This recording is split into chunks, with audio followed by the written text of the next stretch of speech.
Bryan Kohberger's defense team pushing back against claims their survey of potential jurors violated a gag order and tainted the jury pool, while prosecutors cede no ground on the issue.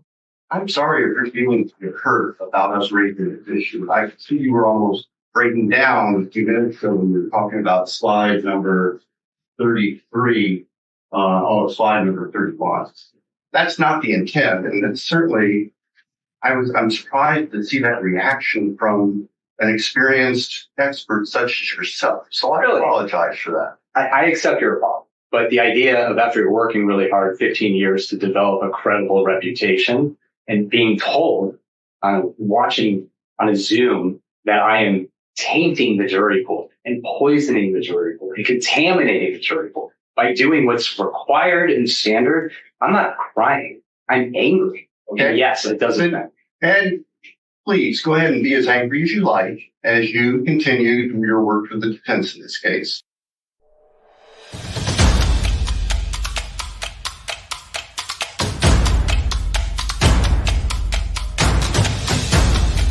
You are listening to the Roberta Glass True Crime Report, putting the true back in true crime.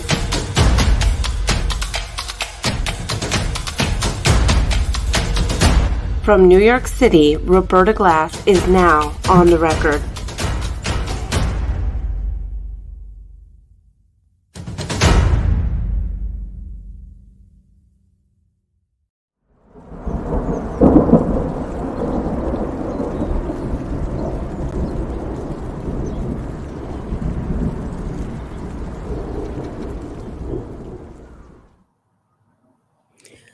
Okay, how is everybody? A rare Friday night show, and I believe Jane's World too is having a premiere. I believe it's a video of all my victim impact or all the victim impact statements or that I've read in the Dan Markel case going on her channel. So check that out. But I wanted to talk to you today about a very exciting hearing that went on, a very interesting hearing in the case against Bryan Kohberger. Now, he is accused of the November 13th, 2022 murder of University of Idaho students Kaylee Gonzalez, Madison Mogen, Zaina Kernoodle, and Ethan Chapin. And what his defense team did was, now the prosecution's alleging or arguing that they violated the gag order by hiring a jury consultant, trial specialist, he calls himself, by the name of Dr. Brian Edelman. And he disseminated a jury questionnaire to about 400 people to determine whether the jury pool had been tainted. But this jury questionnaire has questions that are not even factual, and they're asked in a way, did you know this? As if it really happened. Did you know that Bryan Kohberger has 4 feet and it's 3 sets of hands? And of course, the jury consultant, Dr. Edelman, is answering when questioned in court, I don't care if it's true. My objective is to see whether the jury is biased. And he gives a presentation with a lot of slides. We're going to catch the tail end of it. But in the beginning of it was a big red flag for me when he says, I'm not here working for the prosecution or the defense. I don't have any strong feelings either way towards the prosecution or the defense. He's literally working for the defense, getting paid by the defense in this case. And that's something you'll see a lot with these defense experts. Elizabeth Loftus, the memory expert, comes to mind. She's always saying she's a non-biased expert. But I find that these defense experts are so biased. And Dr. Edelman, let's give a little background on him. Very interesting. So he says in his presentation, and we're just going to catch the tail end or we'd be here all day. I think I'd be okay with it, but I have to keep it down to somewhat to the less geeky true crime people in the audience. He says in this that his mentor, so I just want to show you his mentor, was a man by the name of Dr. Edward Bronson. Hold on one second.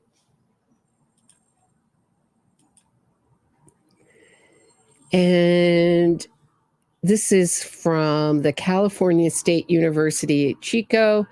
Emeritus Professor Ed Bronson presents on my life fighting the death penalty.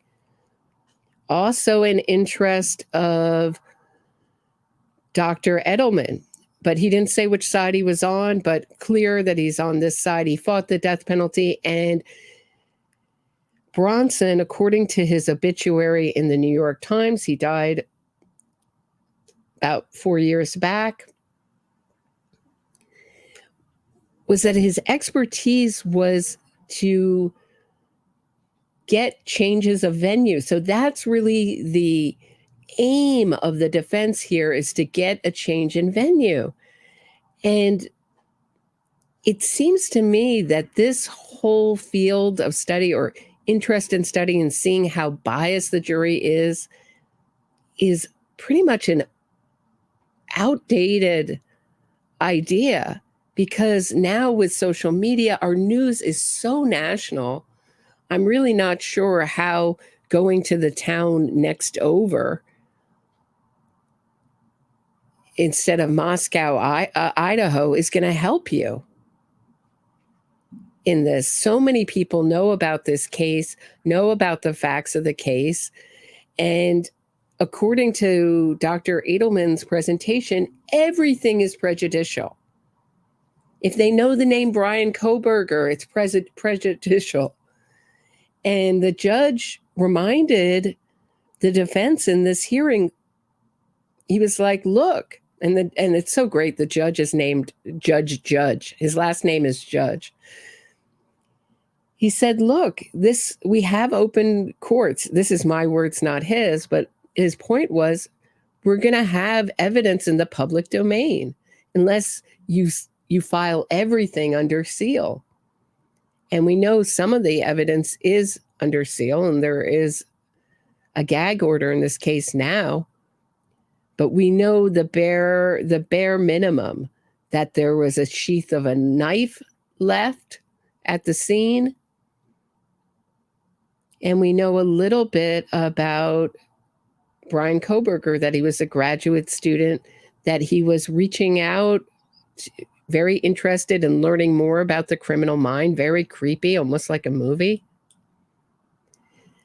But Dr. Edelman has also worked on the defense team of so many people. So Dr. Bronson worked on the defense team of his mentor, just to go back, not to get ahead of myself, his mentor worked on the Boston bombing defense team. He worked on the Oklahoma City bombing defense team and many, many others.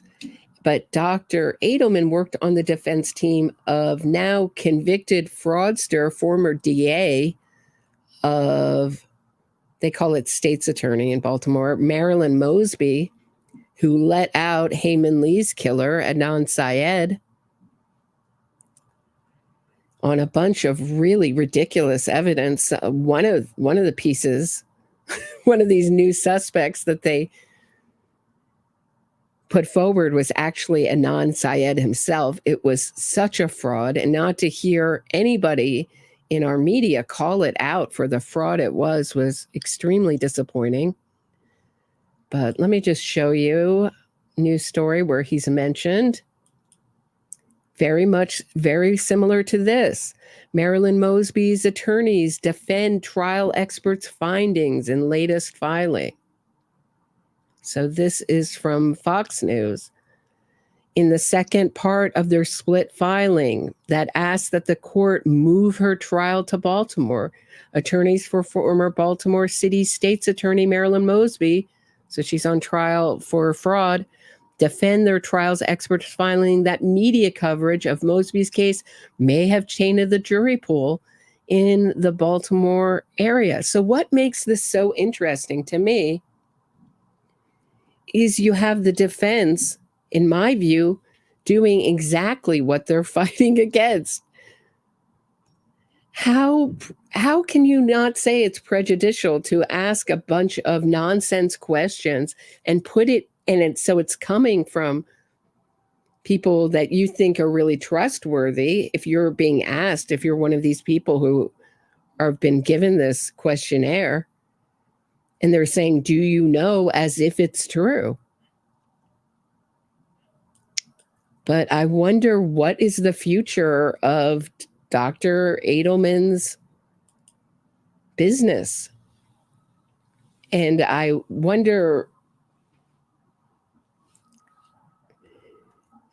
really wonder, it seems like these defense teams just want any little bit of advantage that they can get, but I'm not so sure it's such to their advantage, as I said before, that they move it in this case. So let's take a look at the hearing. It went on yesterday. Tomorrow, I'm talking about Prince Andrew and Netflix Scoop with my mom. Believe that works out if I can make it work. And so I'll see you at 6 for that. Very interesting. And not for nothing, but you can see the back of my head and my trial buddy Nadia at Ghislaine Maxwell's sentencing in the Peacock Prince Andrew documentary. There's so many documentaries about either the interview or Prince Andrew, but it's called Banished. I'm at about 118 minutes in. It was great to see it. It's just like proof that you were there. I was really there. I was really at that sentencing hearing. But check this out. So we're going to start at the ending of this hearing today or yesterday for Bryan Kohberger. This is Dr. Bryan Edelman on the stand, and he's talking about his process. This is the end of a long slideshow. So here it is. That one, like I said, very high recognition rate. So 79% of respondents. So sometimes he asks open-ended questions. So they'll say, tell me what you know about the Idaho 4 case, would be an open-ended question. And sometimes they'll ask very specific questions. Did you know?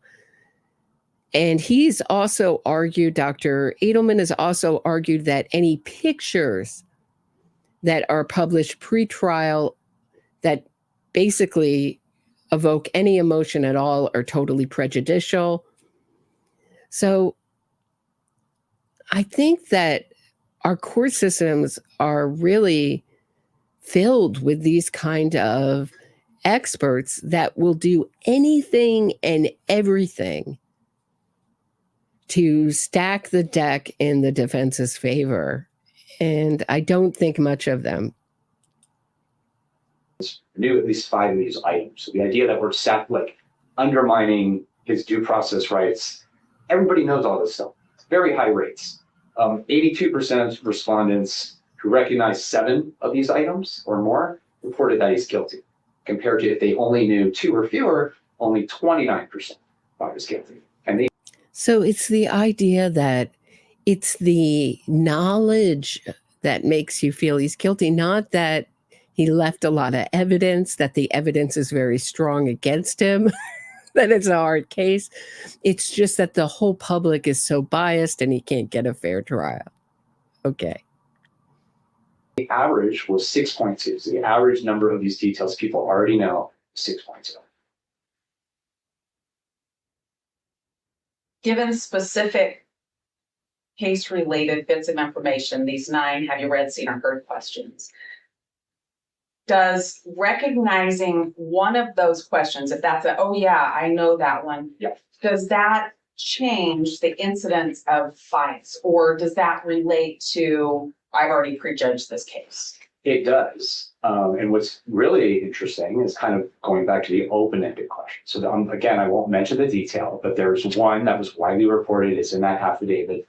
And 81% of survey respondents knew that specific detail. 81% when we asked, what have you read, seen, or heard about this case? However, on the previous question, what have you read, seen, or heard about this case, the open-ended, only 8% reported it. 8% report it. So he's saying this particular detail, because as if he repeats that detail, he might make make the public's knowledge, he might move it up from 81% of survey respondents to 82. So he's saying this particular detail. So we know that it's connected to the knife sheath because obviously because of the slide, but he's acting as if he doesn't mention it, it just doesn't exist, and he won't poison the jury pool anymore. Pretty funny. When you ask the open-ended question, 81% actually know the detail when you ask a recognition question. That's significant, and I can only do that analysis because we asked those questions. And 72% of people who knew that detail reported that he is guilty, compared to just 47% who don't know the detail. So that's the kind of analysis we look at. What do these case-specific items look like?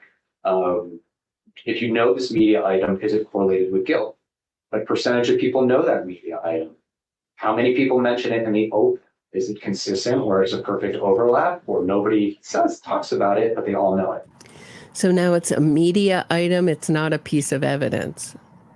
These experts are wordsmiths. Very interesting. So it's gone from a piece of evidence in the case to a media item. In another one, only I think it was 3% mentioned a specific detail that was on social media, widely reported in the news, not factually accurate, a misrepresentation of the truth. 45% knew it in the survey. Only 3% reported it in the open-ended comment. And it was extraordinarily prejudicial, where if you did know it, 81% of survey respondents, if they knew that detail, indicated that the defendant was guilty. 81%. Oh, no. So this is not a piece of evidence. This is actually a misreported media story. And this is where he gets upset. If you saw my opening, when the prosecutor says to him, you got really upset over this when you brought it up.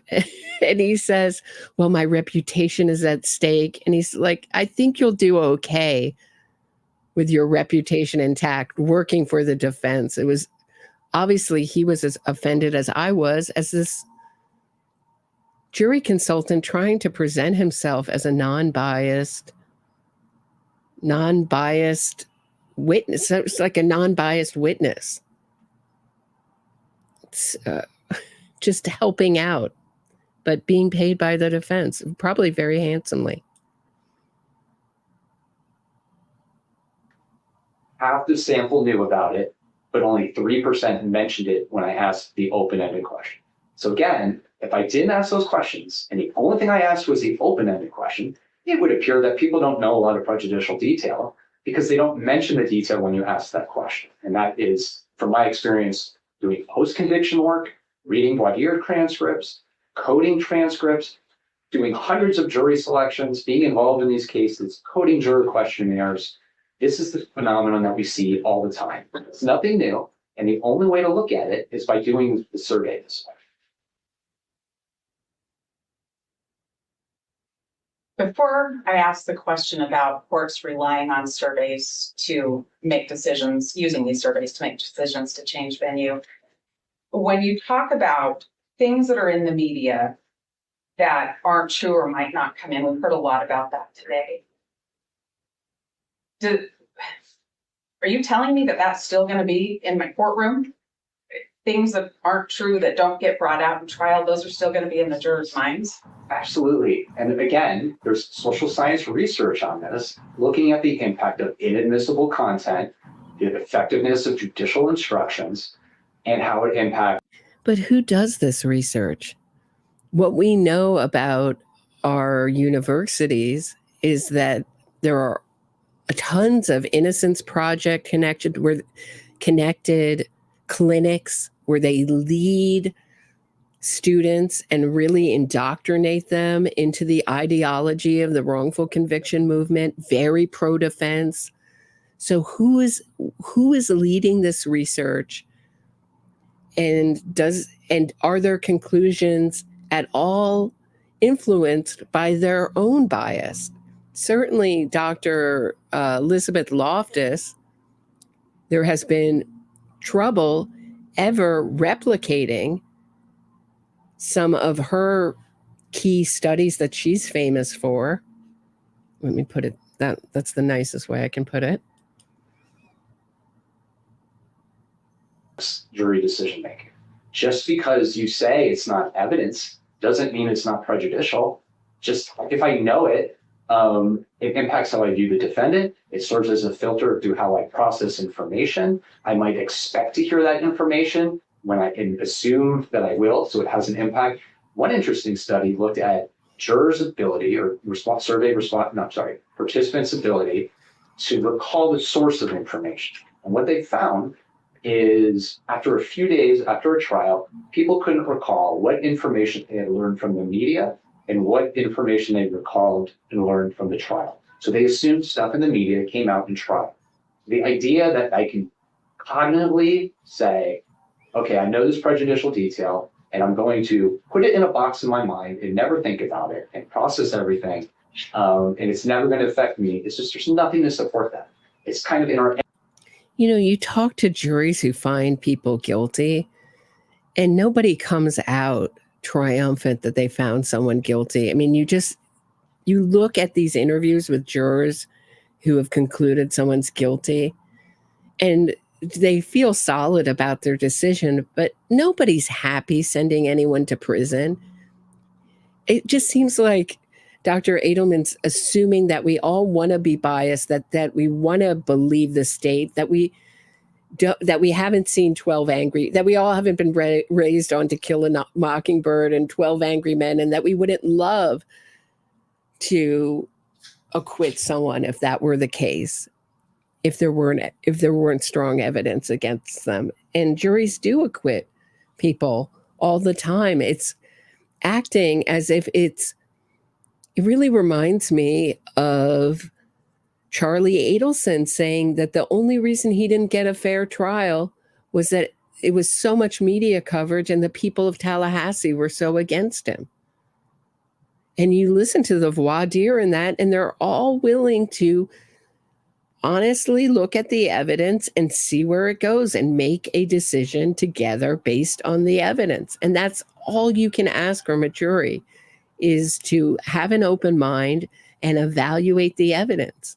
But these kind of experts seem to want something more, which is they want someone who lives in a cave and knows nothing, never heard the name Bryan Kohberger. You know, it just seems so extreme. And it seems like he's looking for any reason to conclude in his report that they absolutely must move venues in this case. And I'm not sure, like I said before, it's going to help him. Everyday lives, that's where our brains work. Like, think about what's going on today with Trump and Biden and all that. Everybody has strong opinions. The idea that, oh, yeah, well, it's not legitimate, or that fact is wrong, it's misinformation, so it won't affect me. There's nothing to support that. There's even research that shows you have people, they read a passage, that they write it something supporting a position that was in the passage, and then you tell them that information is not true. It's called belief perseverance or belief persistence. And what they find is even when you tell them that fact is not true, they still have a difficult time not believing it, and it still impacts their views. They still defend it, even then. So there's a host of research on this. The idea that we should only test things that are factually accurate and assume that the other stuff isn't prejudicial is just ridiculous. Well, I would argue that politics are deeply personal and deeply divisive in a way that evidence in a stranger's trial is not.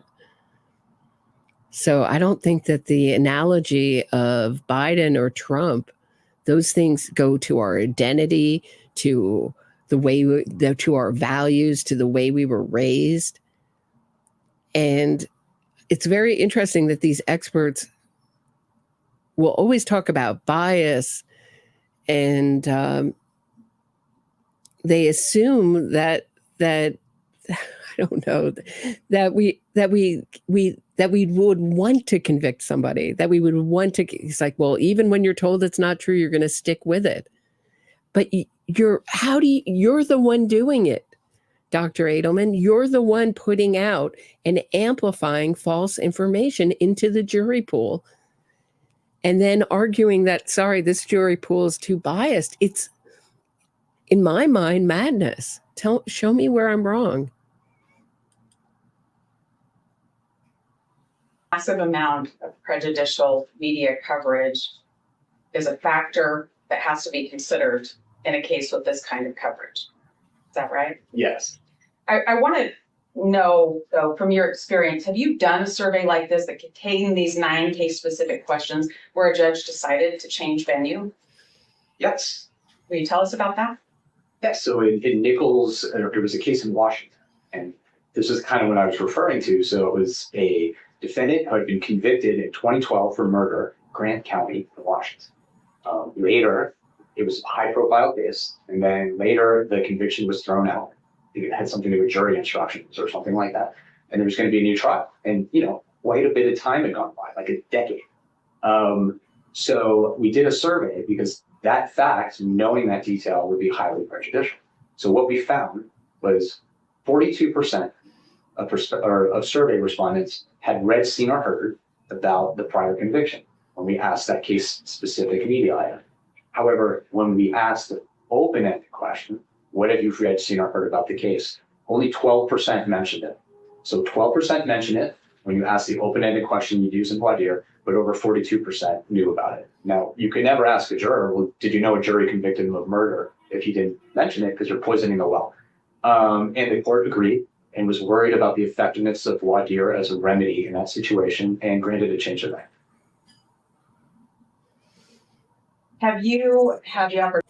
So, I mean, that just seems like that has nothing to do with this. Bryan Kohberger hasn't been convicted. He certainly, I think there's a lot of people asking me, certainly, did they get the right person?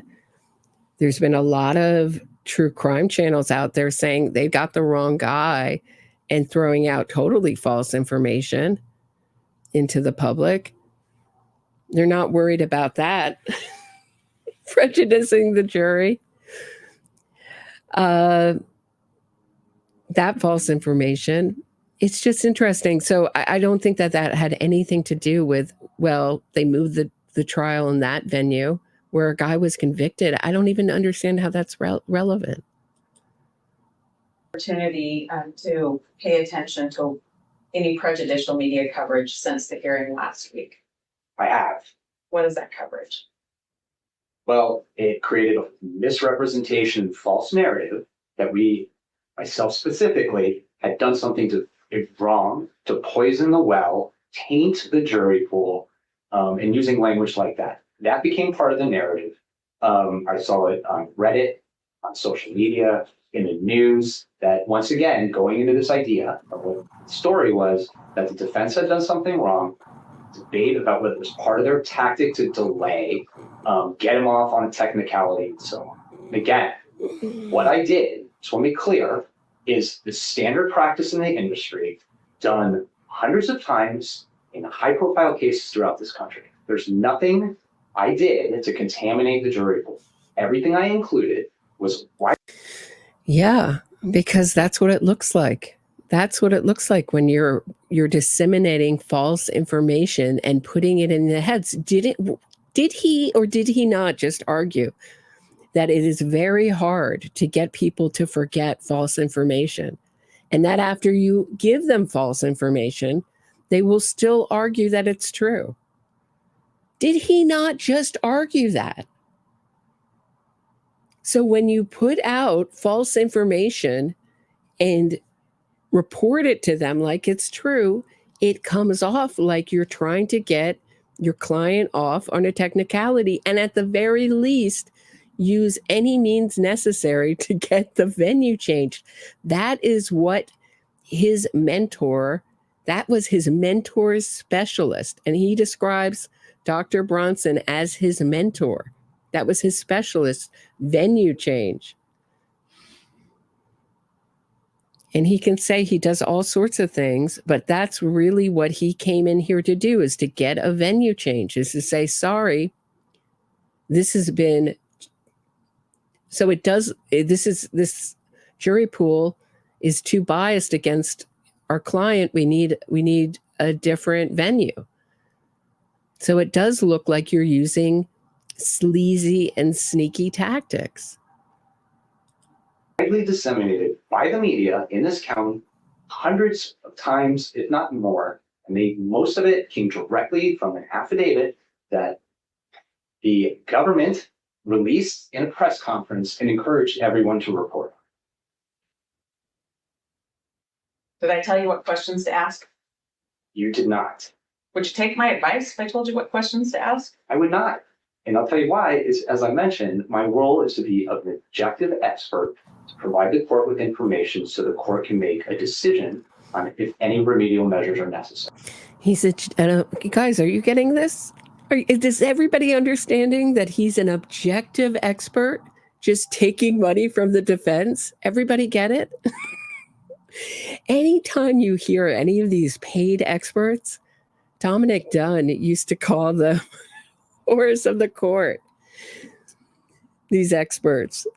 This is anytime you hear them say they're objective and they're not, they have no bias one way or the other.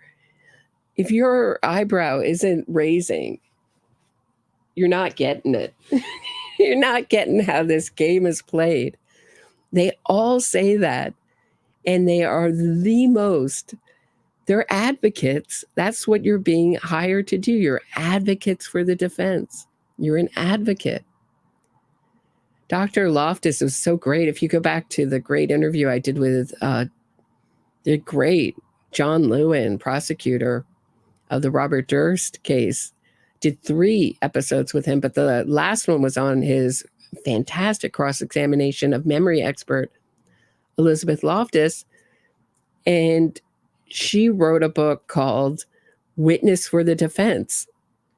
And she had lines like, no prosecutor is happy to see me, things like that.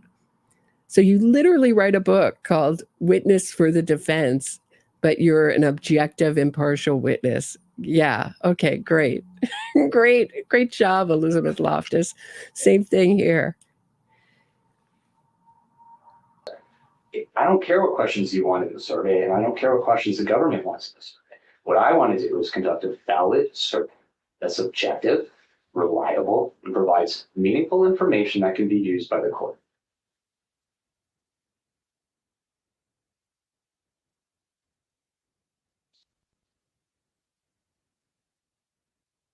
Do you believe comparative surveys in other counties would provide the court with more information about what to do when we get to change a venue hearing?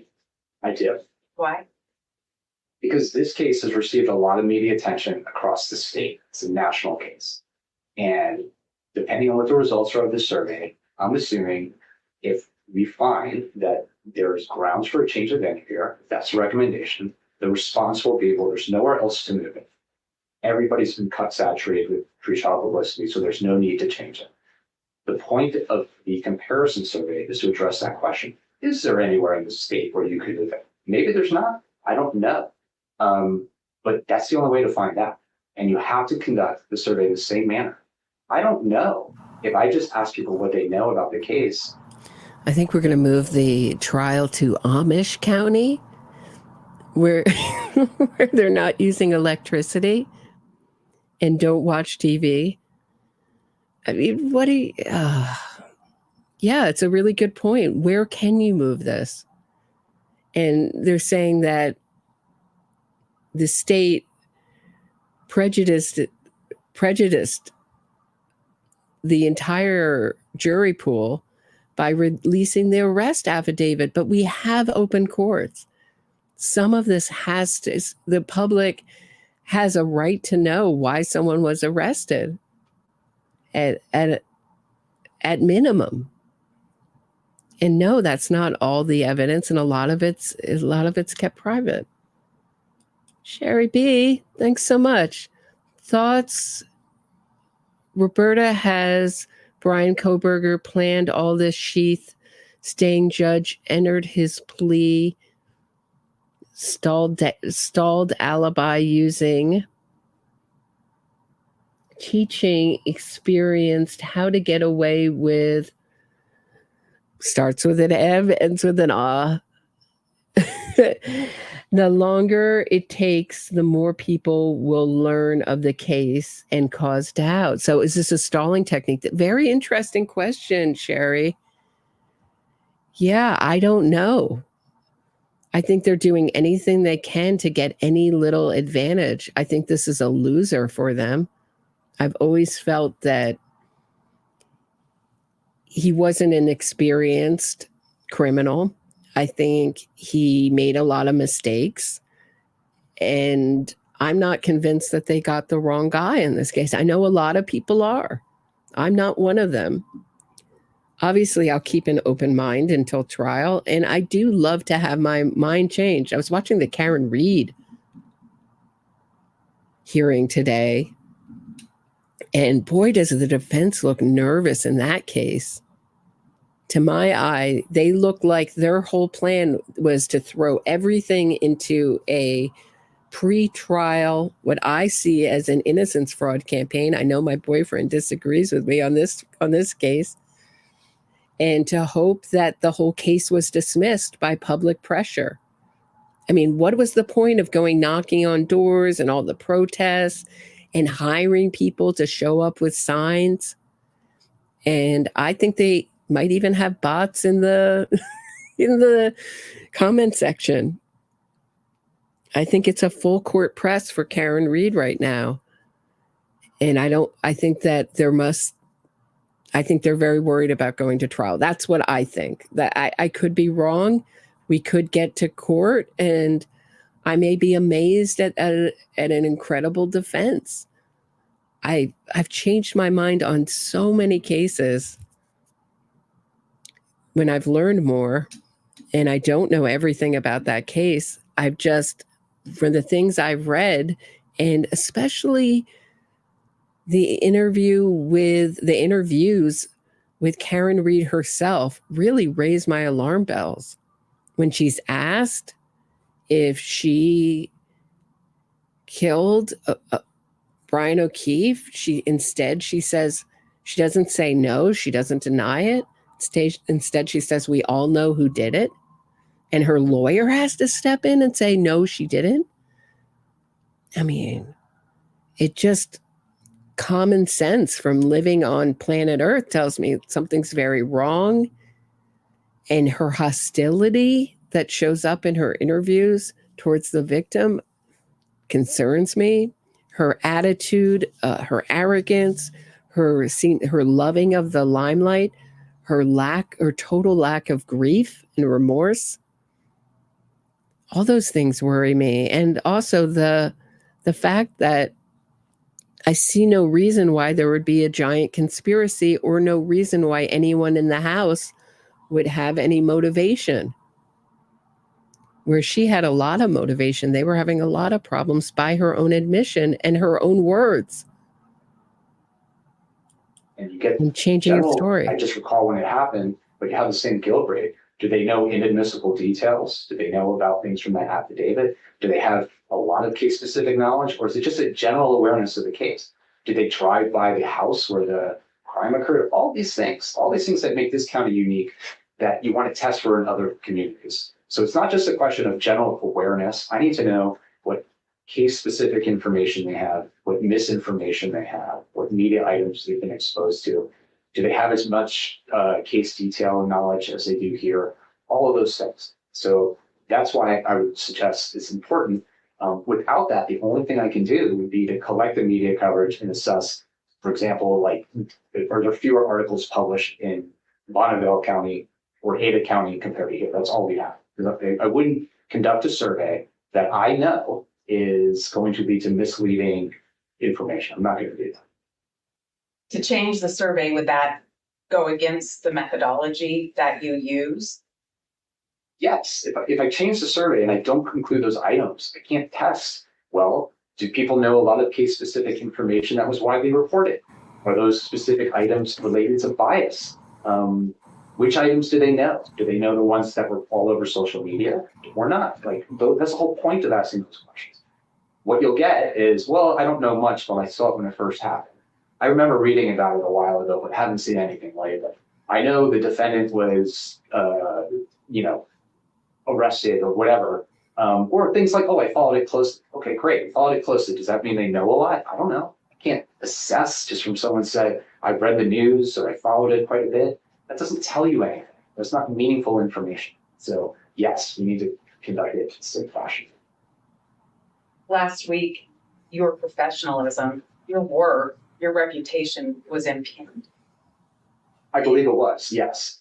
If you're allowed, if the court says, okay, go ahead and finish these surveys, I want comparative county information, are you willing to still work with us? If we do it correctly, if the idea is we want you to conduct a leading bias survey to get results that we want, then no, I'm not going to do something that undermines my credibility, my objectivity, or do it in any way that's not consistent with the procedures and standards that have been used. Thank you. I don't have any other questions, Dr. Edelman, but the state might. So I just had to turn on the air conditioning. It may sound like I'm in a tunnel. Sorry, it's super hot in my apartment. My apologies to everybody if I sound like I'm in a tunnel. But so that's the final question. Now it starts to get spicy. So I wanted to give you an idea of what he was saying, how he worked, how they were presenting this before we get into the really spicy moments. And they start pretty much right away with the cross-examination or the questions by the prosecutor. Now, it's pretty interesting in this case, the prosecutor, Bill Thompson, he used to work with Ann Taylor, the defense attorney. So they know each other and used to work together. I think that's pretty interesting. So, but now they're going head to head here. Two strong lawyers. And here's the questions by Prosecutor Thompson. We will start going backwards here, or from the back to the front, Doctor. I'm sorry if you're feeling hurt about us raising this issue. I see you were almost breaking down a few minutes ago when we were talking about slide number 33, slide number 31. That's not the intent, and it's certainly, I'm surprised to see that reaction from an experienced expert such as yourself. So I really apologize for that. I accept your apology, but the idea of after working really hard 15 years to develop a credible reputation and being told, watching on a Zoom, that I am tainting the jury pool and poisoning the jury pool and contaminating the jury pool by doing what's required and standard, I'm not crying. I'm angry. Okay. And yes, it doesn't matter. And please go ahead and be as angry as you like as you continue your work with the defense in this case. Classic. Fantastic. So Prosecutor Thompson is like, you go ahead, Mr. Angry Edelman. Doctor. But you're getting paid. You can be angry or cry into your pillow full of money that you're getting. for defending this monster. But I understand that you want to keep it, you want to have a fair trial, a fair jury. But I feel like these experts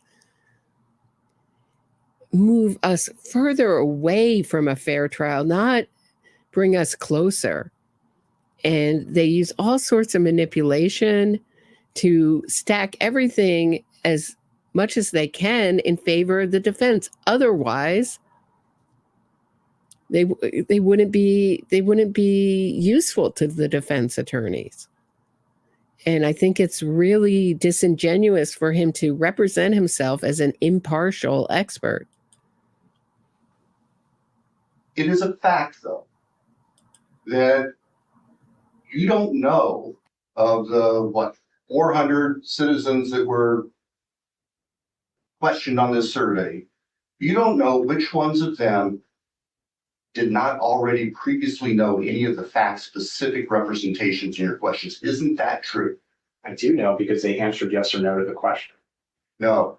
Oh, well, okay. Before you asked the question, you didn't know that. Isn't that correct? That's correct. And so somebody who hadn't heard the representation in that one slide that you acknowledged was false. Let's see. You acknowledged false that Mr. Kohberger allegedly stalked one of the victims. That's false. You know that to be false. Which one? That Mr. Kohberger allegedly stalked one of the victims. Yes, I was trying not to say that because. But you knew that was false. I did. Yes. And so you have now, for anybody who had never heard that before, that question is now planted into them, unqualified representation that Mr. Kohberger stalked one of the witnesses, and that's false. That's false. Yes. Yes. Okay. Thank you. Thank you. Okay. All right.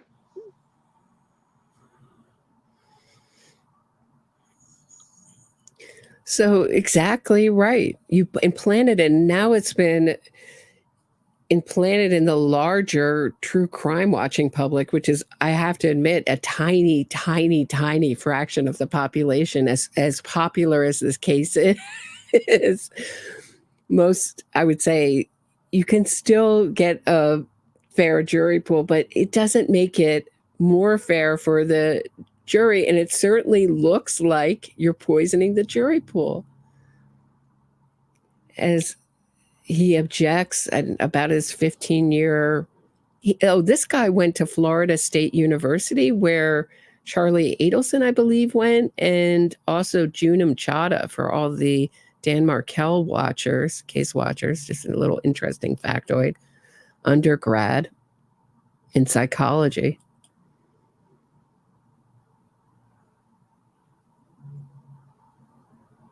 And just to follow up on that, early on in your testimony, you testified, I want to make sure that we heard this correctly, that inadmissible or false information can be the most prejudicial information.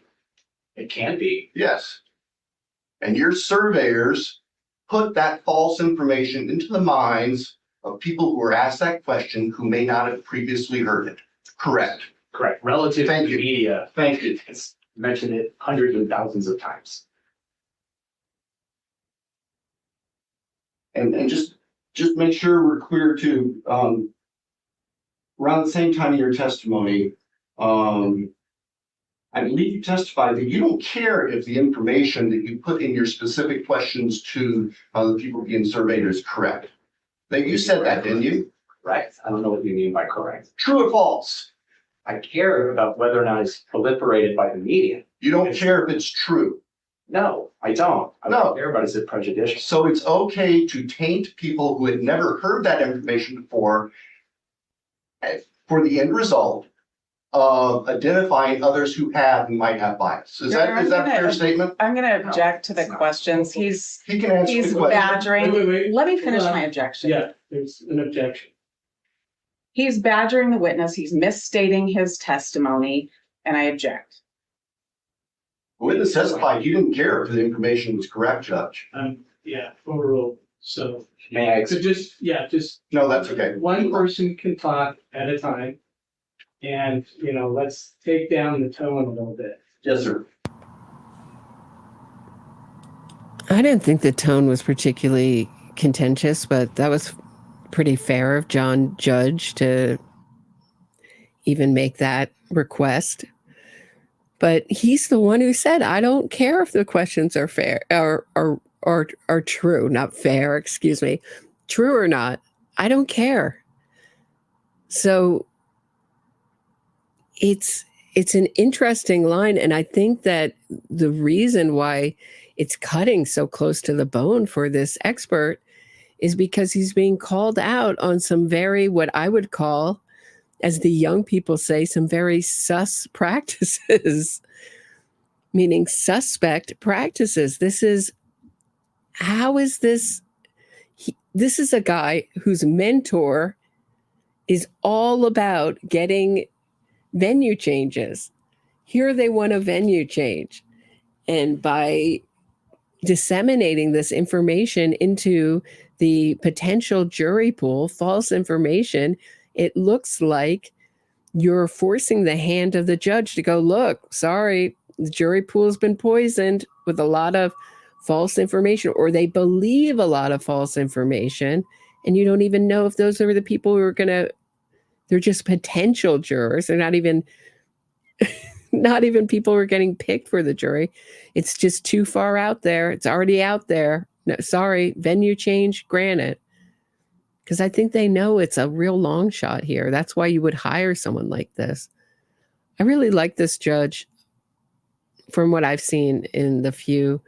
Also really like the judge, and I know this is not a popular opinion, in the Karen Reed case. Thought she's doing excellent job keeping cool, and very long hearing today. I caught them all the morning, but once they broke, I didn't catch the afternoon. I'll catch up on that. But that trial starts next week, and most likely we'll be covering it. So jury selection starts Tuesday. That'll be interesting. Trial. Very interesting trial. If only because of all the pre-trial publicity. So very much, we've had 2 hearings back to back with very much the same theme.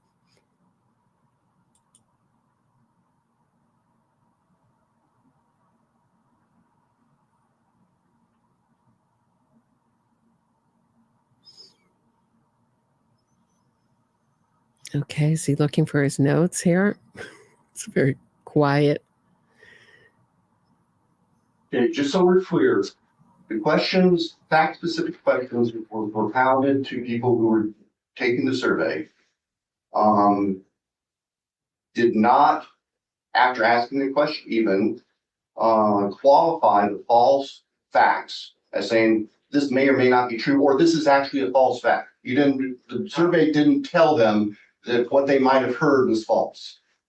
First of all, I don't call them facts because they're media items. And second of all, that would be ridiculous. And no, I wouldn't do that in a survey. Are you suggesting I follow up? Have you read, seen, or heard if he stalked? And oh, by the way, if you know that, let me tell you, it's not true. Exactly. That's exactly what I'm suggesting, because isn't that exactly what happens in the voir dire process? No. Absolutely it does. Your Honor, I'm going to object. Argumentative. Okay, yeah, you don't get to testify exactly about that, so I'll sustain you. Dr. Ellman, have you participated as an attorney in voir dire in Idaho under Idaho laws? Have I what? Have you participated as an attorney in voir dire, conducted voir dire in a criminal case in Idaho? No, I have. I think the prosecutor's right to get a little testy there. If that's exactly what they do in voir dire in Idaho, then he should know that. This guy, Dr. Edelman, is based in California. So he may not know that, but he has been a jury consultant, trial consultant all over the country. He should know. I'm not sure. I don't know. I don't know if I would have ruled the same way, but okay.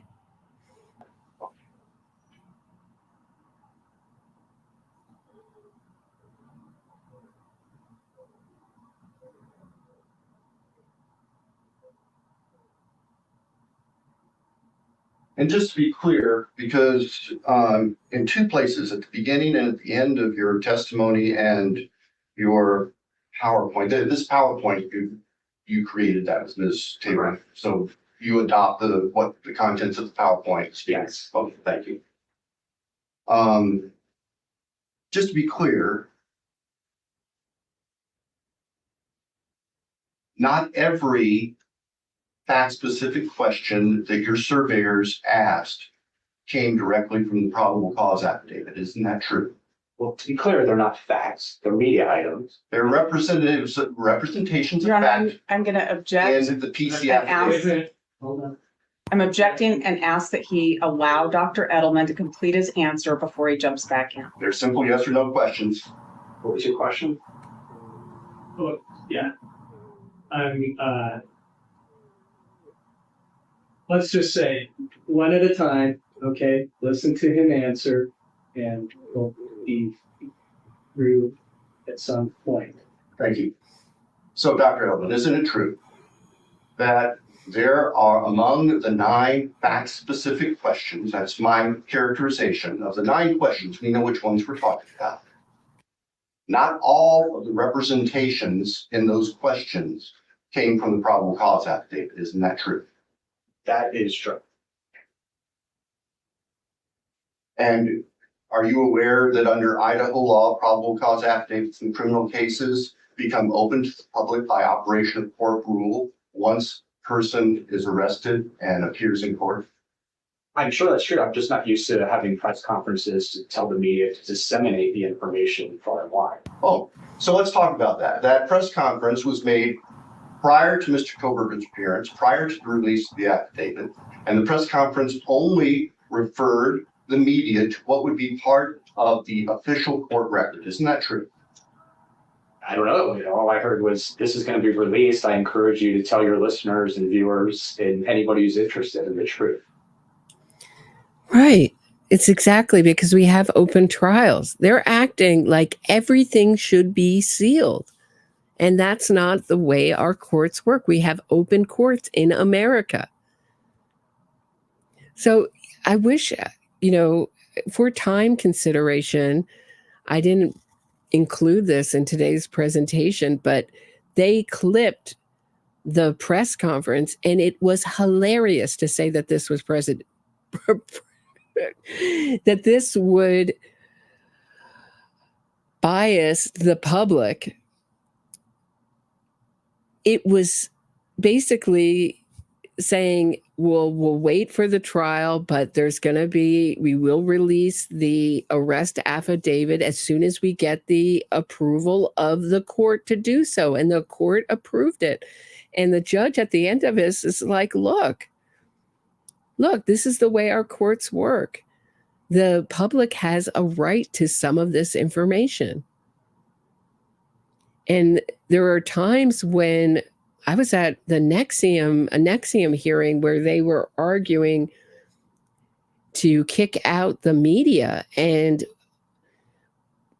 so it was very interesting. There was members of the press, and then they made an argument to the judge from the stands, from the gallery, saying we have open courts and we have freedom of the press. And fortunately, we were not kicked out. But it will show you how far the defense is sometimes willing to go to try to keep any information out of the public domain. And I think it's very interesting. The same thing the prosecutor's picking up, Prosecutor Thompson is picking up on the same thing I did, which is to call a piece of evidence a media item, as if the media created it.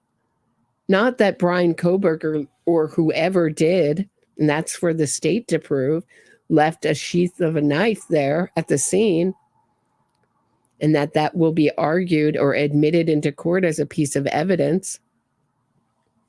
It's now a media item. I mean, this is absurd. And these are the kind of, in my opinion, Dr. Edelman is the kind of charlatans, this is my opinion, running around. And I would include our good friend Josh Dubin, also a jury consultant. They're wordsmiths. They're very manipulative. They are beyond advocates for the defense. They've gone so far beyond any kind of non-biased sort of tool. They're always working for the defense, and they're, in fact, by nature, very pro-defense. It would be like me going into court saying, oh, I'm a non-biased witness.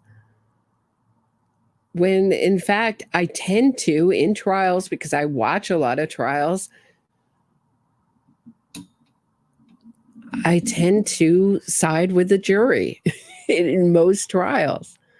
So I tend to be a little bit more pro-prosecution. But if I represented myself as some kind of advocate, non-biased witness, I don't know. It's bizarre. This guy is clearly an advocate for the defense. I think it would be actually more fair for me to say that I'm biased than this. This guy works. This is his livelihood, is to be hired by defense teams. In all the news articles I read, he worked for the prosecution not one time. By going to the court record and looking at the probable cause affidavit, isn't that true? I recall you saying, I want you to go to the court record and look at the probable cause affidavit. And what it did was We're splitting hairs now, doctor. That's fine. I don't have any other questions. Okay. Thank you. So. Okay. So this is where I think we've reached the end of this usefulness. I think it's getting very repetitive. I think we get the idea. I thought it was fascinating. I thought it was one of the more fascinating hearings. I put some links in the video description if you want to watch the entire thing and see his entire presentation of all these media items.